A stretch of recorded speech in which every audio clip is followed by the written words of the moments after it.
means. So every week when you start to pick your lineup before the games start, I can see you're glazing over right now. No, but it's fine. I'm still like, LaDainian who? But go ahead. Well, that's why everyone just called him LT. Okay. He was just LT. Yeah, no one called him by his in my full mind, name. I'm still at like questionable lettuce and tomato. They're talking about a salad. Yeah. That might be past its prime, but that's okay. You please keep explaining, and I'll keep thinking about salad. Before you set your lineup for the week, mm-hmm. they'll put in like these apps, Yahoo, ESPN, whatever you're using. Didn't they already do their picks though? They did their draft. They did the draft picks, but every week they have to set their lineup. Okay, so you draft more players than you have that you actually play. So you have to keep paying attention? Yes, you have to keep paying attention. I'd say in our league, I think we draft 17 players or 16 or 17 players, and we play 7. I'm forgetting right now. But yeah, so you've got a quarterback spot. You've got like for this league, I think in the league, I think they have a quarterback spot. They have 2 running backs, 2 wide receivers, a position they call the flex, which can be a running back or a wide receiver, doesn't matter, or a tight end, and then you play 1 tight end, 1 kicker, and 1 defense. And yet you're smiling and mm-hmm. say, yeah. But these it's just because you said tight end. Yeah. But they'll be listed as either starting or questionable, which is what Pete's concerned about. Questionable means you just don't know. It's kind of like, well, maybe they're hurt. We're not really sure if they're going to play or not. Okay. And then there's another level called doubtful, which means it's more than likely they're not going to play. And then there's just out, like injured, they're out, they're done. Okay. For this week or how many ever weeks. All right. Based on something. So questionable is always that one. Doubtful and out, you're pretty much going to sit those guys. You're going to put them on your bench and not actually play them as your official team for that week. Okay.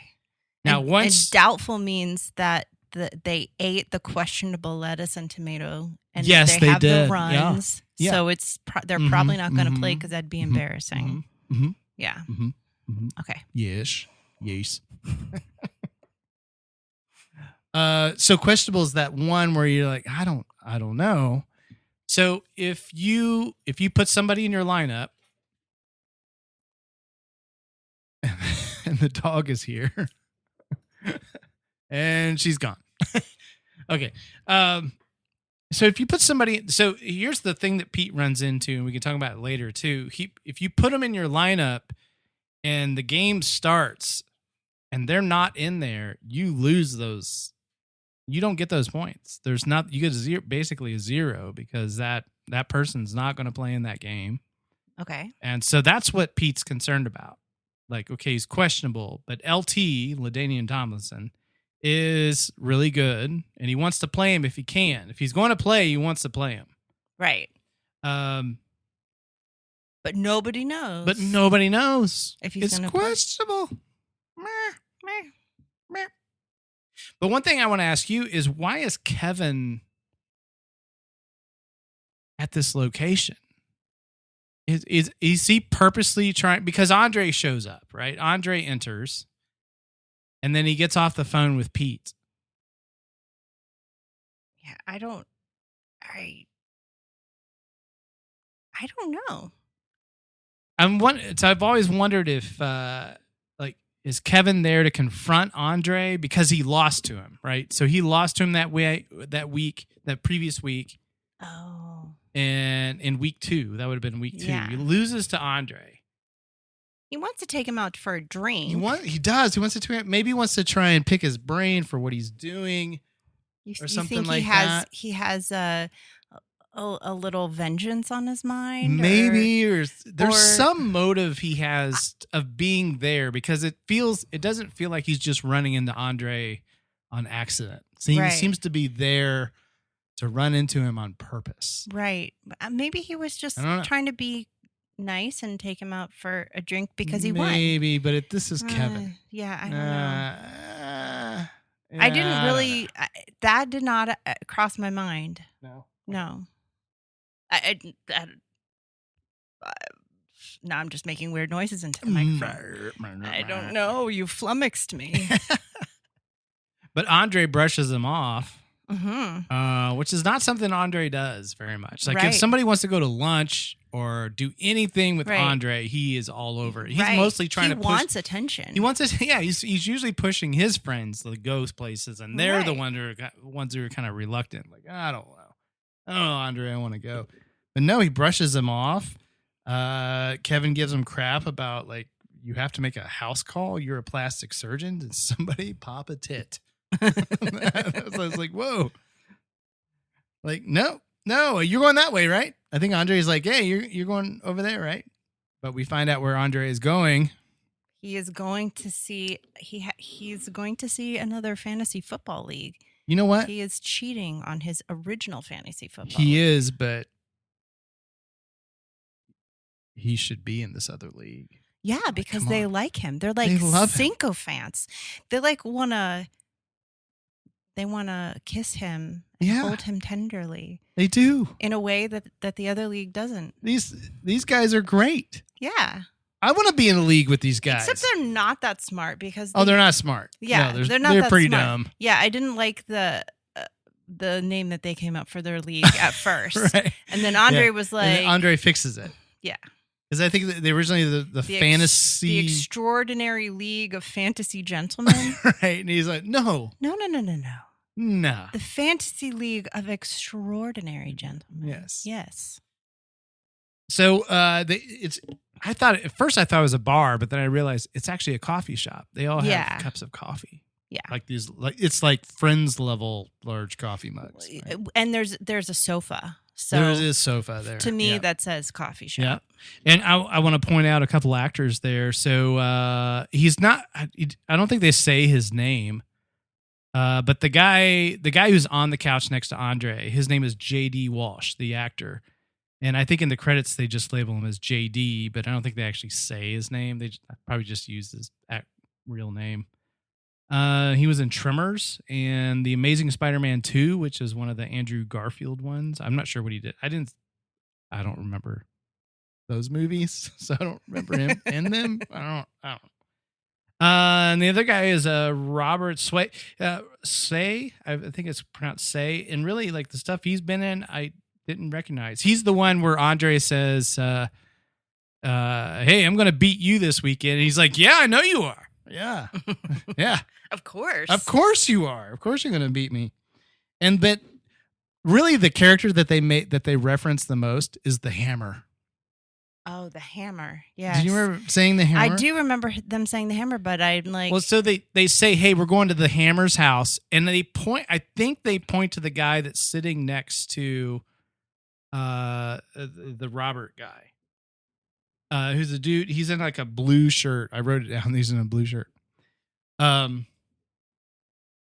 But I'm guessing this actor, he didn't have a speaking part. He probably wasn't allowed to talk. He's one of the extras. You know, if you talk, it's like 3 or 4 times more money that they have to pay you, right? So this guy's, you could see him. He's just making gestures, and so. I think that was the Hammer, and they refer to the Hammer like 3 times. Well, that's the first time they say, "Hey, we're going to the Hammer's house," and they kind of refer to him. And, but we don't really know who the Hammer is. I'm not really sure exactly who the Hammer is, but we think it's that guy. All right, I believe you. Awesome. Oh. But another thing that Audre is concerned about, they want Audre to come over for that Sunday, but Audre's like, no Sundays. No. Because Sundays are reserved for his original league. Right. And he doesn't want them to know. No, he doesn't. No, but he's not very good about hiding it. So here's the thing. I was watching the show for the second time to take notes. because I'm so studious. Yes. And my husband was watching it with me, and he says, "Oh, he's in 2 leagues." And the way that that Douglas said it was like, "Oh, that's like an unspoken rule. You're not supposed to have 2 leagues." Is it a thing? Yes. So I think most people I know are in more than 1 league. Oh, well, okay. Yeah. I think I was in 3 leagues at one time. I do like 1 league that's more like this, but then I have another league that does like a completely different thing. Okay. Called the Guillotine League. So you guys like round up people and then chop their heads exactly. off? Yes. Yeah. That one's a week to week. Someone gets cut from the league completely. You start with like 17 people, and every week somebody gets just eliminated. The person who scores the least amount of points is just gone.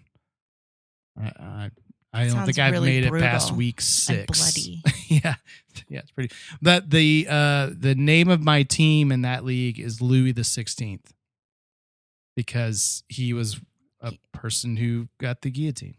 Oh, literally got the guillotine. Literally. You didn't go with Marie Antoinette? I did not go with Marie Antoinette. No, I did not. Although I could have. Maybe I'll change it this year because I have not done very well. Maybe I'll change it to someone who didn't get the guillotine. Maybe I'll win. Yeah. Maybe that would be smarter. The team name is important. Oh, what did we find out? Oh, we found out something. Team names. Team names. What was Audre's team name? Oh, I wrote it down. Double entendres. Well, that's later. That's his team name with his original league. But his team name for the is Extraordinary Gentleman. Audre Potter in the Fantasy Zone. I think. At least he says that. I don't know if that maybe I didn't catch that. No, he says Audre Potter in the Fantasy Zone. Yeah. I don't know. He has some interesting names over the years. Yes. But yes, his name in his original league is the Double Entendres. Oh, okay. It's his name. I get it. It's always based on his name. I didn't hear that. I'm a little disappointed. Now you're disappointed. Yes. Yeah. There's a hyphen in there somewhere. At some point.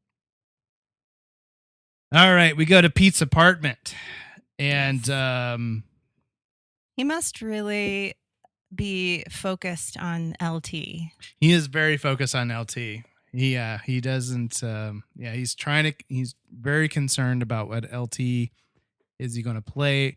Is he not? One thing I did see in the background, the Shiva is there. It's now on his kitchen counter. It's no longer on the floor. All right. It's now in the kitchen on the counter. But yeah, we still have not gotten to the Shiva. Is there sort of like a Where's Waldo experience with the Shiva? Should I be trying to find it? No. It's only in Pete's. It's in Pete's possession. So yeah, in his apartment, it's going to be there. But otherwise, we're not going to see it. Okay. Not yet. All right. It's coming. All right.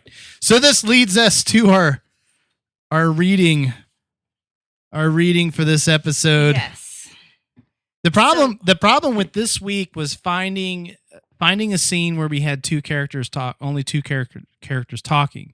I almost did the scene where Pete and Kevin confront Audre in the office, and where I was going to have you read Audre, and I was just going to try and do a Pete and Kevin combo, because Kevin's voice is here and Pete's voice is here, so there's a little bit of pitch difference between their voices. I was actually listening to it, but then when I went back through it, I was like, no, this one's easier because it's 2 people, right? I don't have to try and do some weird stuff. So should we set up the scene? Yes, let's set up the scene. So Pete is concerned about LT playing, so he decides he's going to try and call Terry Bradshaw. Do you know who Terry Bradshaw is? Well, he's an old guy that doesn't have any hair. Yeah, that is true. He is an old guy, doesn't have any hair, but he was a quarterback for the Pittsburgh Steelers in the 70s.